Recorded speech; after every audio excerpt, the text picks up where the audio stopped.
Les romanciers ont souvent été inspirés par les questions de handicap et c'est vrai que quand on entend ce que vivent les personnes en situation de handicap, c'est souvent matière à inspiration pour oui, puis je crois que ce qui est très important dans ce prix Handy Livre à faire remarquer, c'est que le handicap, c'est pas un ghetto, le handicap, c'est pas un territoire d'exclusion, le handicap, c'est pas une désignation.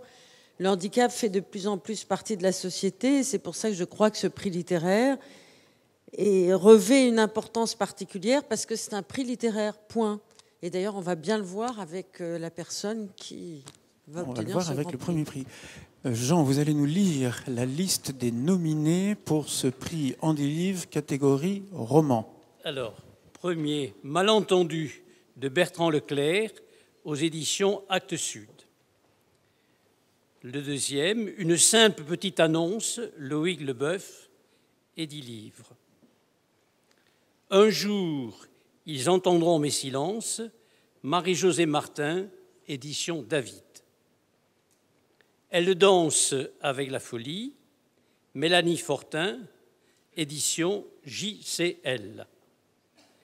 La déroute de l'hippocampe, Sibylle de Ligny, édition Wüstenborg. Alors, le lauréat. Le lauréat voilà l'enveloppe. Voilà l'enveloppe. Ah, pardon. Attention. On a voulu l'enveloppe. Il faut que je fasse semblant de découvrir. Voilà. Alors, je fais semblant. Donc, le lauréat du prix du meilleur roman 2013 est Bertrand Leclerc pour Malentendu aux éditions Actes Sud. Je vois Bertrand dans l'Assemblée. Malentendu, venez nous rejoindre.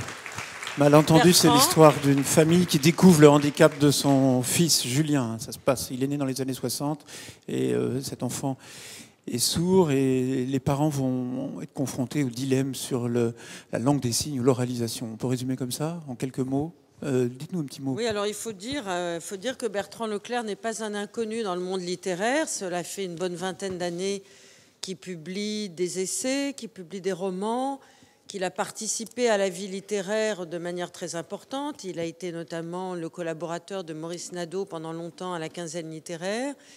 Et que là, dans Malentendu, c'est à une invention, je trouve, de nouvelles formes littéraires qu'il se livre, puisque c'est à la fois un livre historique, c'est à la fois un livre personnel, c'est à la fois un livre autobiographique. Ces différents registres se nouent pour pouvoir faire un livre de réflexion et de méditation. Et un livre qui est venu au bout de combien de livres? Et pourquoi s'est-il imposé, Bertrand, ce livre-là? Alors d'abord, merci beaucoup. Merci à vous tous, aux membres du jury. Je suis évidemment ému, c'est de tradition.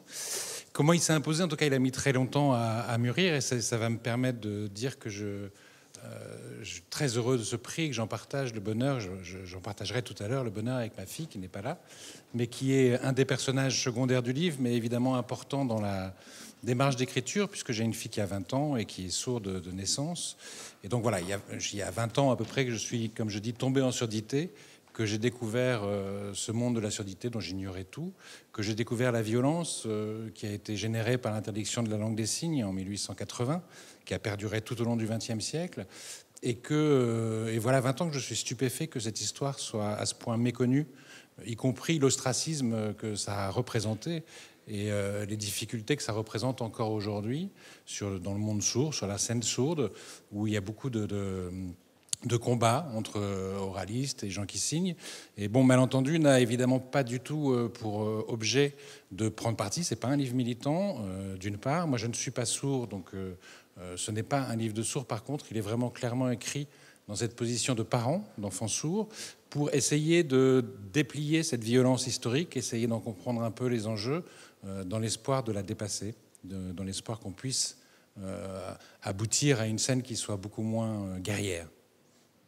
Merci. Merci à vous. Merci. Merci. Oui.